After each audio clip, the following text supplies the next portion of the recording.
And we are live. What's up? We're going to be doing another Q&A. And like always, let's do sound check and video check. So I'm check my audio over here. Oh, I don't hear audio. Here we go. Do you guys hear me? If you guys can hear me, say yes. Speakers still aren't working. Here we go. Let me see. Aha. There we go. Speakers are good.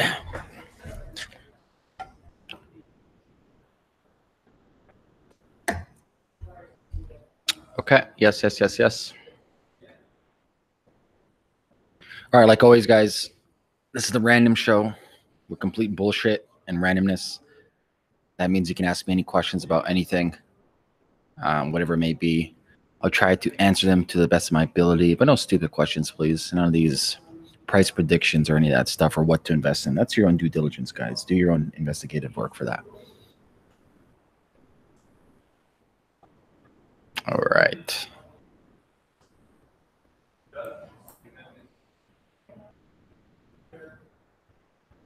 EOS. What about it? So what's the question? So this is from Whitey Bulger.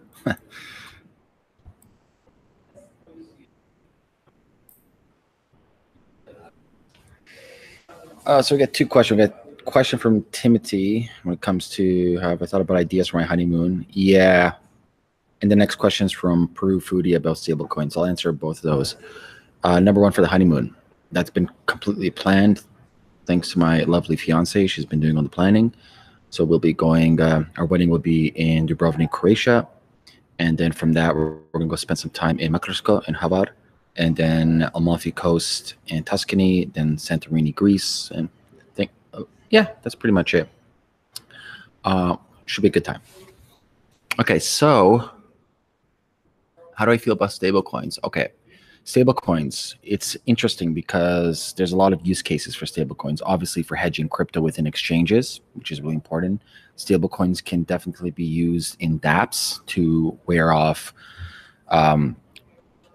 issues with volatility, right? Think about a dApp. If you have a set price and your token keeps on fluctuating on a day-to-day basis, that is, if you need a token, doesn't do well with your users if your token decreases on a day-to-day basis. But the thing is very difficult to make a stable token. It's very easy to create a token in an internal closed ecosystem, but when it's external in an open system, the dynamics are quite different, right? And there's three ways of creating a stable token. You have collateralization by fiat, which is supposedly Tether today, or the new ones, you have True USD. Then you have collateralization by crypto, such as the MakerDAO. And then you have non-collateralization, which is just pegged on algorithms, which is Basis right now. Think of a smart contract central bank. That's what Basis is doing. It's big experimentation for all those. So the big ones are TrueUSD, MakerDAO, and Basis. And I think it's needed. So it's interesting to see which one will win. I don't think so we'll have a winner take all in this space, especially when it comes to that. We're very early. But it's fascinating to see how this technology plays out.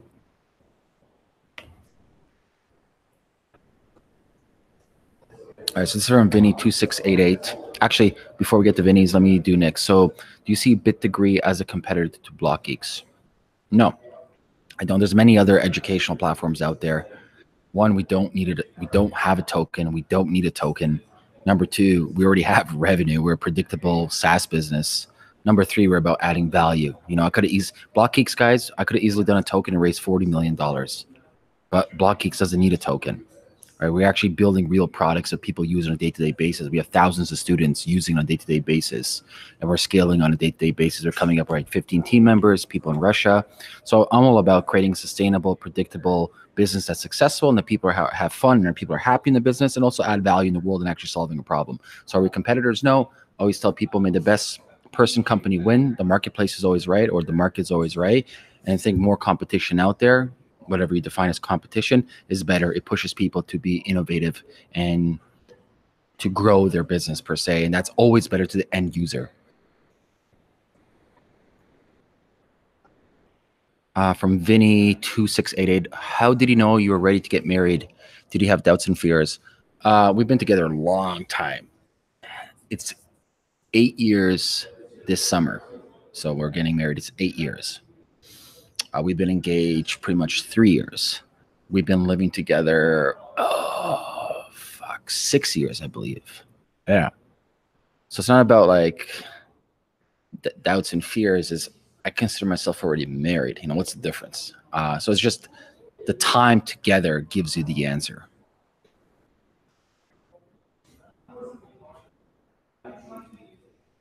From Whitey again, what's your thoughts on Roger Ver and Bitcoin Cash debate? It's politics. People are politicking. Roger has his agenda. Other people have their agenda. Welcome to business.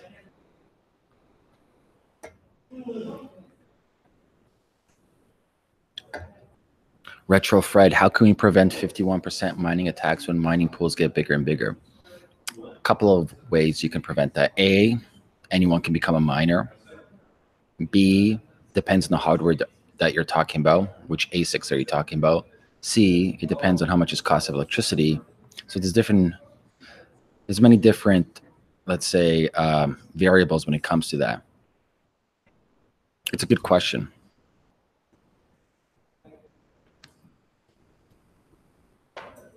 Is from Tori Richard. If you have a good blockchain application idea, how would you suggest you move forward building a dev team and gaining funding?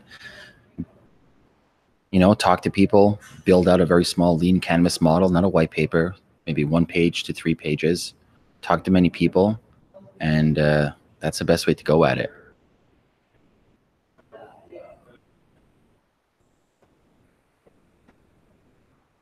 From Naima Sherson, are you going to the Crypto Influence VIP Summit in New York? No, I'm not. The only 2 events I'm coming up that I'm going to is Aeon Conference in Toronto and EdCon as well in Toronto. And then I'll be in Berlin for the Block Show Europe. I think that's like May 28th. Then I'm pretty much it. I'm not doing any other traveling. I got my honeymoon, my wedding, and it's summer in Toronto. And then I got my cottage. Like, I'm not going anywhere. I don't like traveling too much, man. I like to be close to my friends and family.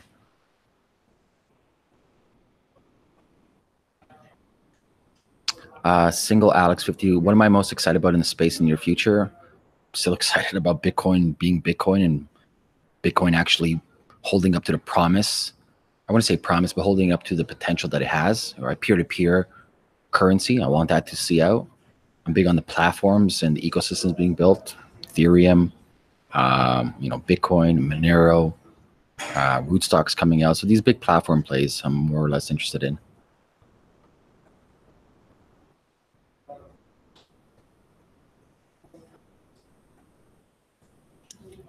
Thanks, Diana. I appreciate it. Naima Shearson, they have listed me as a speaker in New York. Well, if you send me the link, I'll take a look at that. I know I'm not going to New York. Maybe my team is, but I'm not. Okay.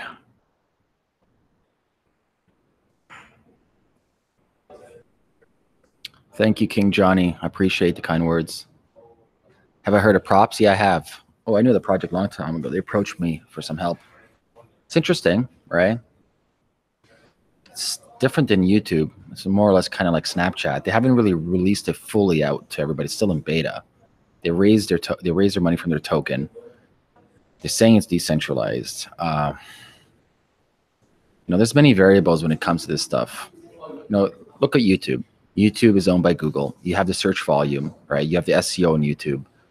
You get, big YouTube stars get paid ridiculous amounts of money when it comes to YouTube ads, as well as sponsorship, as well as distribution, as well as reach, as well as tools that comes with that, with the analytics, right? So I'm finding it hard to see like how you're going to convince somebody on YouTube making $3 million a year to go over to your platform, right? So it's interesting. I want them to succeed. I think it's a fascinating idea. I'm still not sold on the whole token though, so I just leave it at that.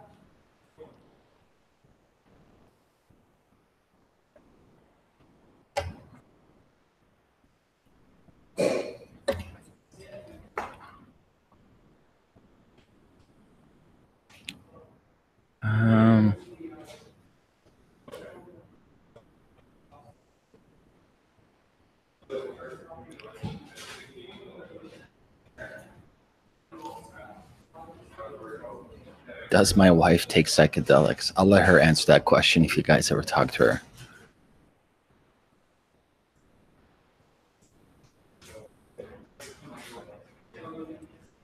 What's my favorite movie? I don't have a favorite. There's so many good ones. There's so many good ones. Yeah, I can't say I have a favorite. And I love movies. I'm a movie buff. Actually, one of my ambitions in life is to either be a producer, director, or somehow directly involved in producing a movie or a TV series, or taking an adaptation of a comic book, because I'm a comic book geek. So taking some variation, adaptation of a comic book and making that into a series, what is actually more or less animated series. And I actually think of actually doing stand-up, not comedy per se, but maybe like improv acting. I find it fun.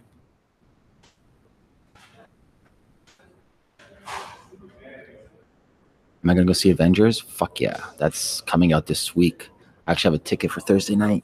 It comes out Friday, but I'm gonna see the early one on Thursday, and then Deadpool comes out in May, and then the next big one I want to see is Venom when it comes out in the fall.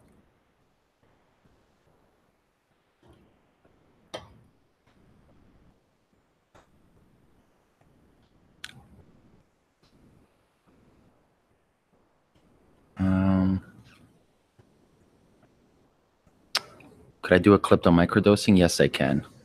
I'll actually bring some experts in. We can have a roundtable discussion. 2-3 people from MAPS. That'll be really good.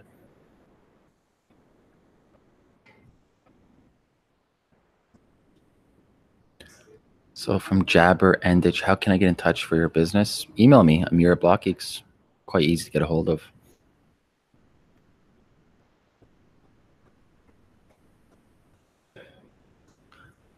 What type of developers is needed to build a crypto exchange? Well, it depends what kind of crypto exchange is. If it's Binance, it has a token, right? Or is it a regulated exchange like CoinSquare? Or is it a non-regulated exchange like, for example, Bittrex or Poloniex? Well, yeah.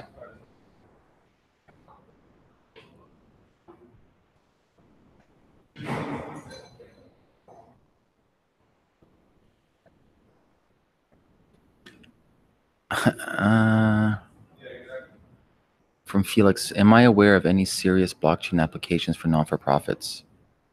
BitGive, I believe, is the one. Check that out. If I Google it right now, BitGive. Yeah, BitGive Foundation. Check them out. They've been around for a long time. I think since 2013. They've been around for 5 years. Non-for-profit, 501c3, non-for-profit.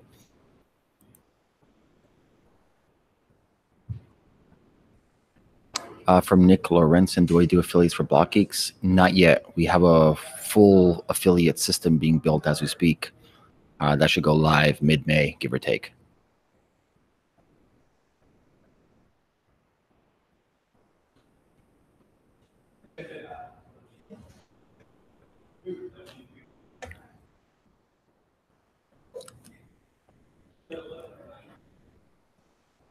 Do you do trading technical analysis or long-term investor? I do zero trading.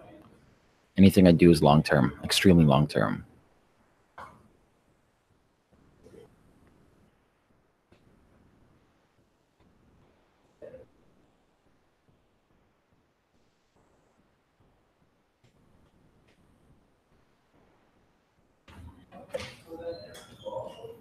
Okay.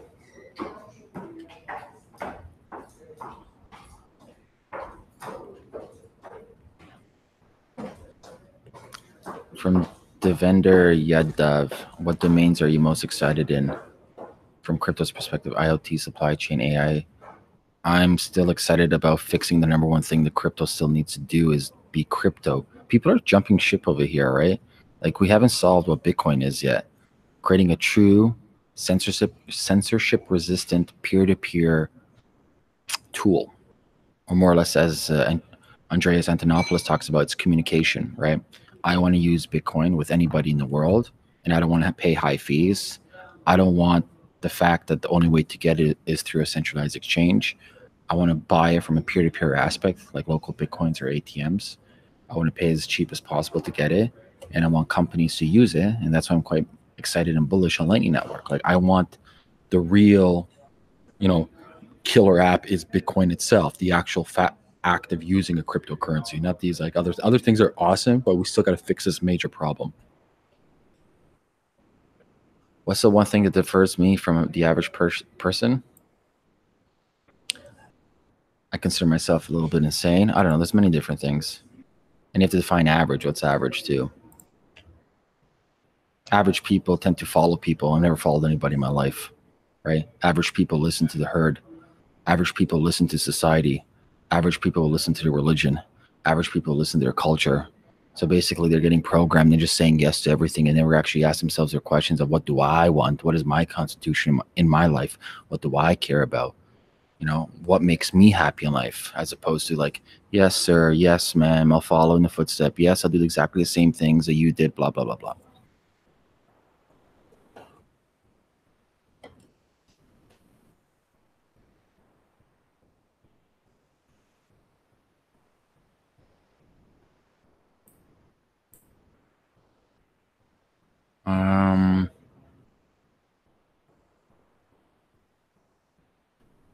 Khabib or McGregor. Oh, is that fight on? I haven't been paying attention. If it is, oh, fuck.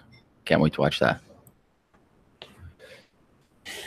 What drives me in life?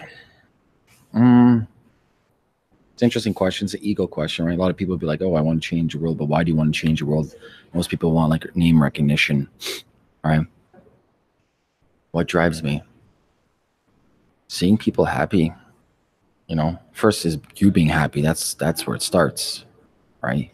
If you're not going to love yourself, who's going to love you? And then seeing people happy, right? Working on problems, like complex problems that it's hard to solve.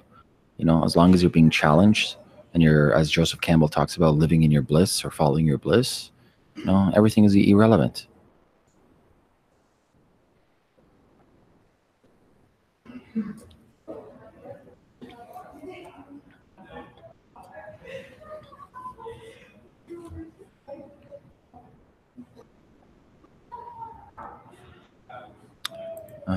Okay.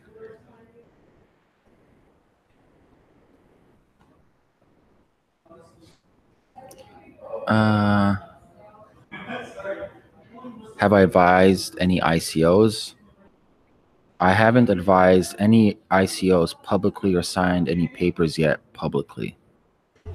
I've spoken with ICOs and I give them my recommendations of not using a token or my recommendations on how to change the token economics, more or less, but that's not me advising them whatsoever, just my feedback for them. Like for me, when it comes to advising, I don't put my name on many things. If I'm in, I'm in. I'm in as an advisor, as an investor, as a partner, and I'm there to help you, not there to just lend my name towards you. From SG, when is the first time I took psychedelics? How old were you? I don't know, 14, 15? Or shrooms? Then LSD would be 17, something like that, give or take.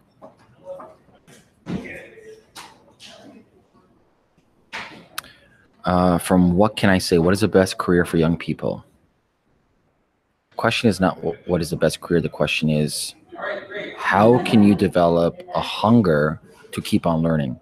I think the best superpower going in the future, and actually it's always been there, is meta learning, having the curiosity to keep on learning and adapting and changing with your ecosystem, right? And not relying on degrees, not relying on piece of paper to dictate the success of your future, right? So if you have the hunger to learn, and if you have the hunger to work hard, and if you have the hunger to take risks and actually listen to people, as opposed to, when I mean listen, like listen to your mentors per se, is like you can get far in life. I mean, extremely far. You know, I find it funny, especially in North America, when people say they have no jobs. There's jobs everywhere, man, fucking everywhere. But the truth be told, most people don't want to work hard or don't want to learn a new skill, right? The average person will, you know, stare at their phone a million seconds. They'll spend hours and hours watching Netflix, right? They'll spend hours and hours just doing random bullshit stuff. You know, when's the last time you picked up a book and learned something? When's the last time you took a workshop? When's the last time you sat down and learned something new? When's the last time you actually paid for some mentorship, right? What are you doing on a day-to-day basis to make you better? I have a saying, you know, a day is wasted. Like you, okay, A day is wasted if you don't learn anything new. Like you should always go to bed smarter than when you woke up.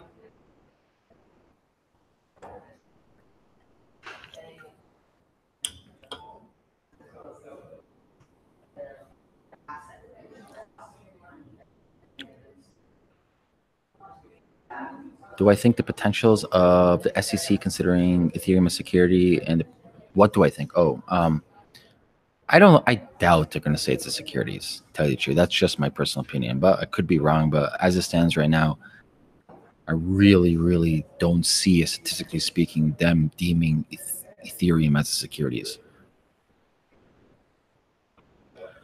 From Mike Shavel, if I had 3 books, oh man, I have this question a lot. There's so many books. Like, I always recommend Joseph Campbell when it comes to mythology, spirituality, and philosophy. Joseph Campbell, Alan Watts, Arthur Schopenhauer, Jung, like they're really, really good when it comes to mindset. And as of late, Jordan Peterson, which he combines a lot of Campbell and Jungian psychology in there. Business-wise, Peter Thiel book is good. Charlie Munger, anything by Charlie Munger, so Seeking Wisdom. Principles by Ray Dalio is a really good business book. And then I'm a big on autobiographies, right? So autobiography of a yogi, autobiography of Malcolm Luther King, certain individuals around the world, and understanding how they grew up and how they overcame their struggles. And we evolve by storytelling. So when you listen to these stories or read these stories of people's lives, you can take a really deep dive into the psyche of who they were, and you get a lot of insight into yourself as well.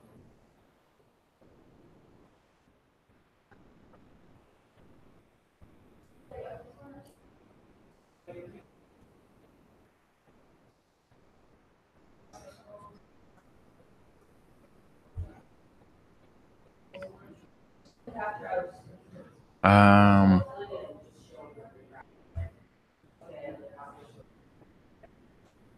from Crypto Heezy, thanks, bro. Appreciate it. From SG again, what do I think? Well, what do you think your life would have been like if you have never discovered psychedelics? I don't know. Could be different. Could be not. It's hard to tell you the truth. It's really hard to tell. What's my favorite holiday destination? I don't know. Depending on where you're located. I really like Tulum in Mexico because it's Eastern time zone. It's 4 hours from Toronto. Well, 4.5. It's about 3 hours 45 to Cancun, or 4 hours, and then about an hour. So I'm gonna say 5 total, because then it's an hour drive from Cancun to Tulum. So it's about 5 hours, but it's quick, easy. Weather's beautiful. It's very small villas, boutique, yoga, organic food. The beaches are remarkable, and it's close by. That's like North America. I've been to Havana a bunch of times. Cuba is a wonderful place. Nothing like Tulum. Then you have Europe. Europe is quite far. I like close destinations, especially for us in Canada.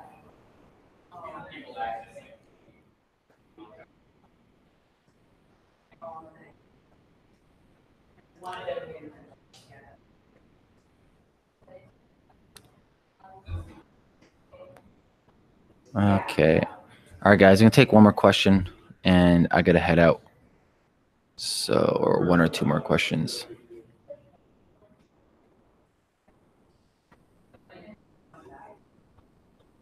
Thoughts on the crypto market being manipulated? There seems to be coordinated between the recent pumps and media all of a sudden.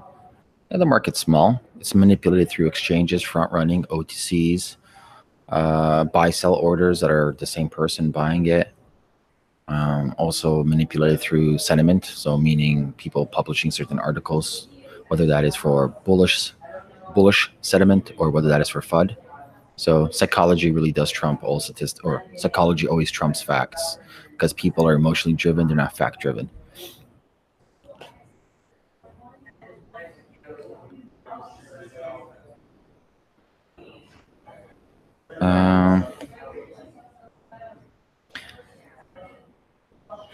CGI, I often hear about experts talking about economic crash. You see that coming?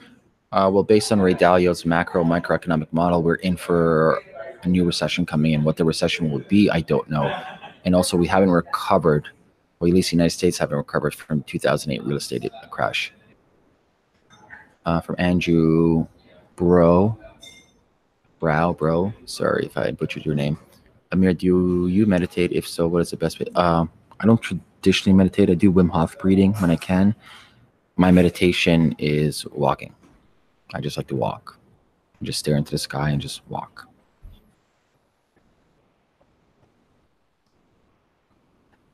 All right, guys, that's it. I'm out.